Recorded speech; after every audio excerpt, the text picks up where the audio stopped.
Hello everyone, kids garden tutorial पे आप सभी का स्वागत है। आज हम लोग क्लास 8 का मॉडल क्वेश्चन पेपर 2021 है। ये मैथ्स का है, सेट 1 है, ठीक है। तो आज हम लोग इसकी सॉल्यूशंस को देखेंगे और वो भी विथ एक्सप्लेनेशन, ठीक है।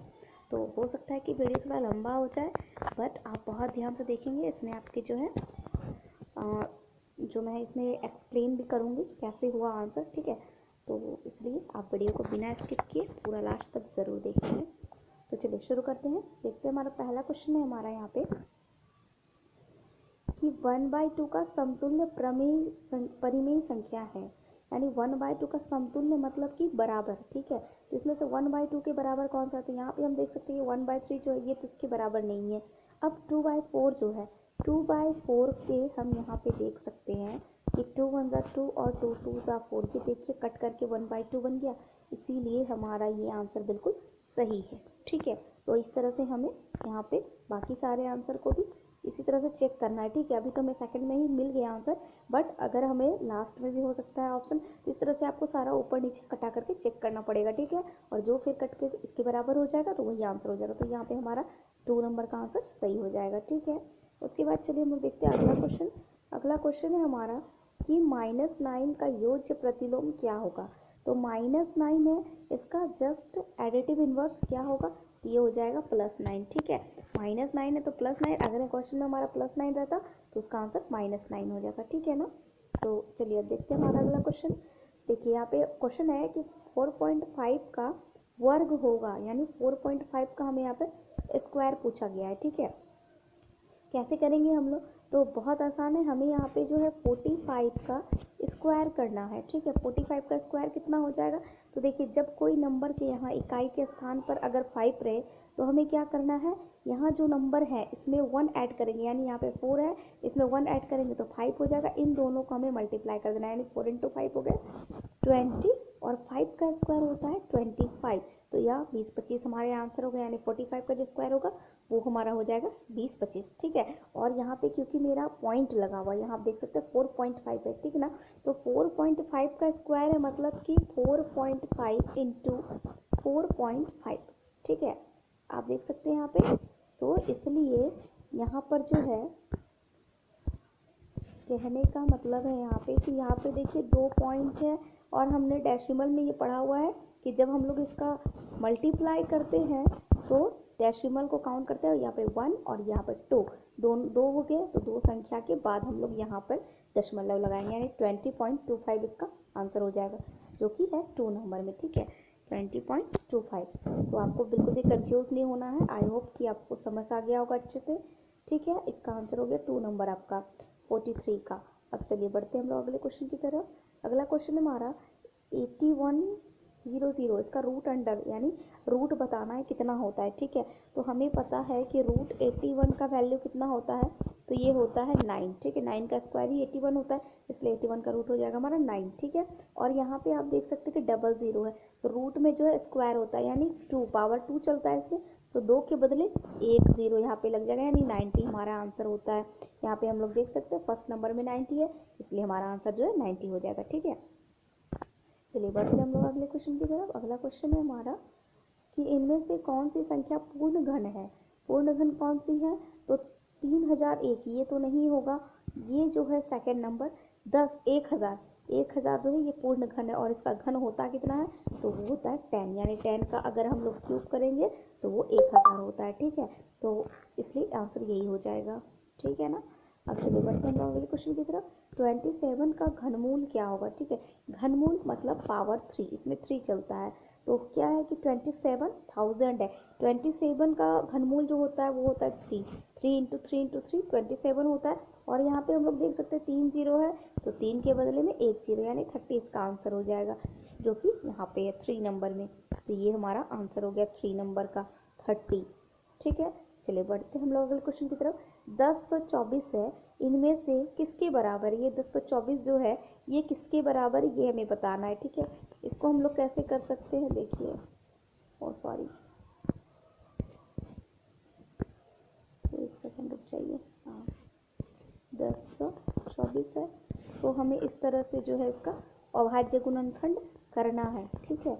5 1 हो जाएगा, यहाँ पे 2 हो जाएगा। फिर करना है हमें 2 से, तो 2 2 ज़ा 4, 2 5 ज़ा 10 और 2 6 ज़ा 12। इस तरह से हमें कर करके देखना है। यहाँ पे हो जाएगा 2 2 ज़ा 4 और 2 8 16 हो जाएगा, ठीक है।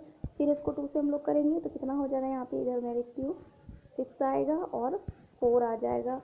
फिर करेंगे तो हम लोग 2 से करेंगे 3 2, फिर 2 से करेंगे तो 1 6, फिर करेंगे तो हो जाएगा यहाँ पे 8 और फिर करेंगे तो हो जाएगा 4 और फिर से करेंगे तो यहाँ पे 2 आ जाएगा। तो कितनी बार 2 आया हम काउंट करेंगे, 1 2 3 4 5 6 7 8 9 और यहाँ पे एक आया 10, ठीक है। तो टोटल 10 बार 2 आया है, इसलिए इसका आंसर हो जाएगा 2 टू दी पावर 10, ठीक है।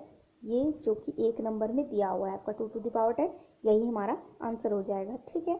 आई होप कि आप समझ गए होंगे, ठीक है ना। चलिए अब हम लोग बढ़ते हैं अगले क्वेश्चन की तरफ। अगला क्वेश्चन है हमारा कि 7 to the power 5 minus 7 to the power 2, तो ये किसके बराबर है, ठीक है। तो इसमें क्या करना है हमें, ये दोनों 7 के बदले एक 7 लिख दो और 5 है और बीच में देखो माइनस है, यहाँ पे -2 कर दो, यानी 7 टू द पावर 5 माइनस 2, यानी कि ये वाला जो आंसर है 3 नंबर का, ये बिल्कुल सही हो जाएगा, ठीक है। चलिए बढ़ते हम लोग अगले क्वेश्चन की तरफ। यहाँ आप देख सकते हैं कि -2xy का संख्यात्मक गुणांक क्या है। संख्यात्मक यानी कि न्यूमेरिकल कॉफिशिएंट हमें पूछा जा रहा है, तो हमें सिर्फ नंबर वाले जो गुणांक है वही बताना है। तो नंबर में हम यहाँ पे देख सकते हैं 2 है और 2 के साथ में माइनस लगा हुआ है, इसलिए हमारा आंसर जो है सेकेंड नंबर -2 बिल्कुल सही हो जाएगा, ठीक है। चलिए बढ़ते हम लोग अगले क्वेश्चन की तरफ। अगला क्वेश्चन है हमारा कि निम्न में से कौन सा द्विपदी है, ठीक है, 2 पद का है, ठीक है। तो आप पहला ऑप्शन यहाँ पे देख सकते हैं x² - 1, दूसरा है 2xy, तीसरा है xy और चौथा 2x²y, ठीक है। तो हम यहाँ पे देख सकते हैं ये जो है हमारा यही 2 पदी हो जाएगा, ठीक है, क्योंकि ये बाकी 3 जो है ये 1 पद वाले हैं, ठीक है ना। तो आई होप कि आप समझ गए होंगे द्विपदी व्यंजक कौन से हैं। अब चलिए 51 नंबर में हम लोग आते हैं। 51 नंबर में है कि 5x² के समान पद हैं।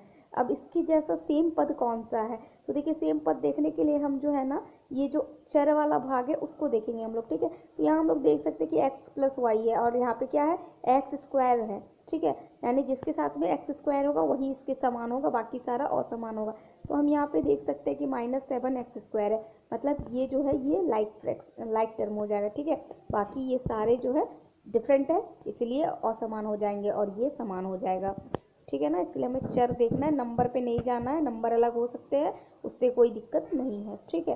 तो चलिए बढ़ते हैं अगले क्वेश्चन की तरफ। देखिए 3x + 9 का गुणनखंड क्या होगा, ठीक है। चलिए इसका गुणनखंड कर लेते हैं हम लोग। देखिए 3x का अगर हम लोग गुणनखंड करेंगे तो 3 × x इसको हम लोग लिख सकते हैं और प्लस देखिए यहाँ पे 9 है, 9 को हम लोग 3 × 3 लिख सकते हैं, है ना। अब देखिए दोनों पार्ट में कॉमन क्या आ रहा है, यानी जो दोनों पार्ट में है, तो हम देख सकते हैं यहाँ पे भी 3 है और यहाँ पे भी 3 है, तो 3 को हमने कर लिया बाहर, यहाँ बच गए हमारे x, बीच में प्लस की साइन है और फिर यहाँ पे एक 3 बच गई, तो 3 बाहर आ गया, x + 3, ऐसा जहाँ पे भी आंसर है वो इसका आंसर हो जाएगा, यानी सेकेंड नंबर वाला इसका आंसर हो जाएगा, ठीक है, ये वाला। चलिए बढ़ते हम लोग अगले क्वेश्चन की तरफ। यहाँ पे देख सकते हैं आप 53 नंबर जो है कि a + ac + a² का सार्व गुणनखंड है। सार्व यानी कि कॉमन, यानी जो तीनों में है। आप देख सकते हैं पहला में a है, दूसरा में ac है और तीसरा में a²। a² कहने का मतलब a × c, ठीक है।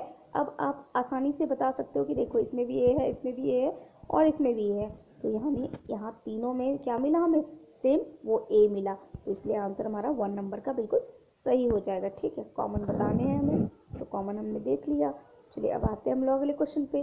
54 देखिए x/3 + 1 = 7/15, इसको हल करके हमें x की वैल्यू बतानी है, ठीक है। तो यहाँ पे देख सकते हैं हम लोग कि यहाँ पे +1 है, +1 जो बराबर के इस तरफ जाएगा तो क्या हो जाएगा ये, तो इसको हम लोग ऐसा लिख सकते हैं x + 3 = 7/15 और +1 है तो बराबर किस तरफ आएगा, तो ये -1 हो जाएगा। अब हमें यहाँ पे क्या करना है, भिन्न का घटाव कर देना है। 15 और 1 का एलसीएम लेंगे तो हमारा 15 हो जाएगा और उसके बाद 15 को 15 से डिवाइड करेंगे तो 1 होगा और 1 को 7 से मल्टीप्लाई करेंगे तो यहाँ पे हो जाएगा हमारा 7, ठीक है। बीच में माइनस है, हमें भी माइनस दे देना है। उसके बाद 1 से 15 को डिवाइड करेंगे तो 15 हो जाएगा और 15 × 1 = 15 हो जाएगा। अब आप देख सकते हैं ये प्लस में और ये माइनस में, तो इस कंडीशन में हमेशा माइनस होता है, यानी 15 में से 7 घट जाएंगे, अब आंसर हो जाएगा हमारा -8/15। ठीक है, अब यहाँ पे देख सकते हैं आप कि x/3 बराबर कितने हो गए, तो -8/15 हो गए। अब हम क्या करेंगे, x बराबर देख सकते हैं आप 3 जो है हमारा डिवाइड में, तो उस तरफ जाएगा बराबर की, तो क्या हो जाएगा, तो -8 × 3 हो जाएगा, और बाय नीचे हमारा हो जाएगा 15। 3 से 15 को हम कटा देंगे, हो गया हमारा 5। इसका मतलब -8/5 इसका आंसर हो जाएगा। हम देखते हैं यहाँ पे कहाँ पे आंसर है, तो यहाँ पर है -8/5, ये वाला आंसर हमारा बिल्कुल सही हो जाएगा। ठीक है, चलिए बढ़ते हैं हम लोग अगले क्वेश्चन की तरफ। अगला क्वेश्चन है हमारा 55 नंबर क्वेश्चन कहता है कि इतना का मान ज्ञात कीजिए। यहाँ देखिए क्वेश्चन दिया हुआ है आपका, इसका मान हमें बताना है। तो इसको देखिए हम लोग 15 और नीचे में z लगा हुआ है, तो इसको हम लोग ऐसा लिख सकते हैं कि 5 × 3z और -25 को 5 × 5 हम लोग लिख सकते हैं, और डिवाइड 5 है, डिवाइड 5 का मतलब नीचे 5 है ना। उसके बाद क्या करेंगे हम लोग, यहाँ पे आप लोग देख सकते हैं कि दोनों में 5 है, इस तरफ भी और इस तरफ भी है ना, यहाँ पे भी और यहाँ पे भी। तो इससे हम क्या करेंगे, 5 को कॉमन निकाल लेंगे। यहाँ पे क्या बच गए 3z और माइनस, और यहाँ पे बच गया 5। ठीक है, यहाँ ब्रैकेट बंद, और नीचे तो 5 था ही, ये 5 और ये 5 कैंसिल हो जाएंगे, तो हमारा आंसर क्या बच गया 3z - 5। तो हम देख लेते हैं यहाँ पे ऑप्शन में हमारे पास कहाँ है, यहाँ पे देख सकते हैं आप 4 नंबर में जो है यहाँ पे 3z - 5 है ना, तो ये हमारा आंसर बिल्कुल सही हो जाएगा। ठीक है, चलिए बढ़ते हैं हम लोग अगले क्वेश्चन की तरफ। देखिए 56 नंबर p/7 = 24, इसकी हमें वैल्यू बतानी है। इसके लिए क्या करना पड़ेगा, तो p/7 = 24, यहाँ 7 जो है हमारा डिवाइड में है, तो ये बराबर के उस तरफ जाएगा, तो क्या हो जाएगा, ये होगा मल्टीप्लाई। ठीक है, और जब ये मल्टीप्लाई होगा तो आंसर कितना हो जाएगा, तो 168 हो जाएगा, ये मल्टीप्लाई होकर के। हम देख सकते हैं ये हमारा जो आंसर है यहाँ पे 168 3 नंबर पे मिल रहा है हमें, तो ये इसका आंसर हो जाएगा। ठीक है, अब चलिए आते हैं हम लोग अगले क्वेश्चन पे। देखिए अगला जो क्वेश्चन है इसको थोड़ा आप ध्यान से समझेंगे। ठीक है, देखिए एक स्कूटी का अंकित मूल्य 80,000 रुपया है। ठीक है, 80,000 रुपये अंकित मूल्य और 20% जीएसटी के बाद स्कूटी का विक्रय मूल्य हमें पूछा गया है। ठीक है, तो हमें एक बात इसमें बहुत ध्यान रखना है कि देखिए जब भी डिस्काउंट मिलता है ना हमें, यानी कि छूट मिलता है, तो यानी उतना पैसा घटता है। ठीक है, और जीएसटी यानी कि ये एक प्रकार का टैक्स है, तो टैक्स हमेशा उसमें इंक्लूड होता है, यानी ऐड हो जाता है। ठीक है, बस हमें इसी बात का इसमें ध्यान रखना है। तो 80,000 आप देख सकते हैं यहाँ पे हमारा अंकित मूल्य है, और इसका 20% हमें जीएसटी यानी टैक्स भी देना है। तो सबसे पहला काम जो होगा मेरा कि टैक्स कितना देना है वो पहले हमें निकालना पड़ेगा। तो 80,000 का 20% का मतलब बट्टा 100। ठीक है, और 10 10 10 10 कट गए, तो 8 दूना हो गया हमारा 16, और कितने जीरो बचे 3, 1 2 3, यानी कि 80,000 उसमें अंकित मूल्य है, यानी प्रिंट दाम उसका 80,000 है, और जो है 20% यानी कि 16,000 जो है हमें उसे टैक्स भी देना है। तो इसका मतलब हमें कितना पैसा देना पड़ेगा उसको खरीदने के लिए, तो 80,000 और 16,000 दोनों को हमें ऐड करना पड़ेगा। तो 80 और 10 90 और 6 96,000 रुपये हमें उसे पे करने पड़ेंगे। तो इसलिए विक्रय मूल्य जो है हमारा हो जाएगा 96,000। ये रहा आंसर हमारा 4th नंबर का। ठीक है, तो ये हो गए हमारे आंसर। ठीक है, इसमें आपको याद बस यही रखना है कि टैक्स हमेशा ऐड होता है और डिस्काउंट हमेशा माइनस होता है। ठीक है, चलिए बढ़ते हम लोग अगले क्वेश्चन की तरफ। देखिए एक दर्जन अंडे का मूल्य दिया हुआ है 60 रुपया। ठीक है, एक दर्जन का 60 रुपया, 10 दर्जन अंडे का मूल्य पूछा गया, तो बहुत आसान है। एक दर्जन का है 60, तो 10 के लिए क्या करना पड़ेगा 60 × 10, दैट मीन्स 600। तो चलिए देख लेते हैं हमारा आंसर कहाँ पे है। हमारा आंसर हो जाएगा 3 नंबर 600। ठीक है, चलिए बढ़ते हम लोग अगले क्वेश्चन की तरफ। देखिए यहाँ पे 59 नंबर में आपका एक फिगर दिया हुआ है, ये आप देख सकते हैं ना, चतुर्भुज है ये। ठीक है, चतुर्भुज है, 4 भुजा है इसमें, तो चतुर्भुज हो गया। और यहाँ पे हमें पूछा गया है कि कोण x + कोण y + कोण z का मान कितना होगा। ठीक है, यहाँ आप देख सकते हैं x है, यहाँ पे y है और यहाँ पे z है। ठीक है, और ये वाला जो कोण है यहाँ पे आप देख सकते हैं इसका मान दिया हुआ है 40 डिग्री है। ठीक है, तो हमें इस तीनों कोणों को जोड़ करके कितना होगा ये हमें बताना है। ठीक है, तो हमें पता है कि चतुर्भुज के चारों कोणों का योग कितना होता है।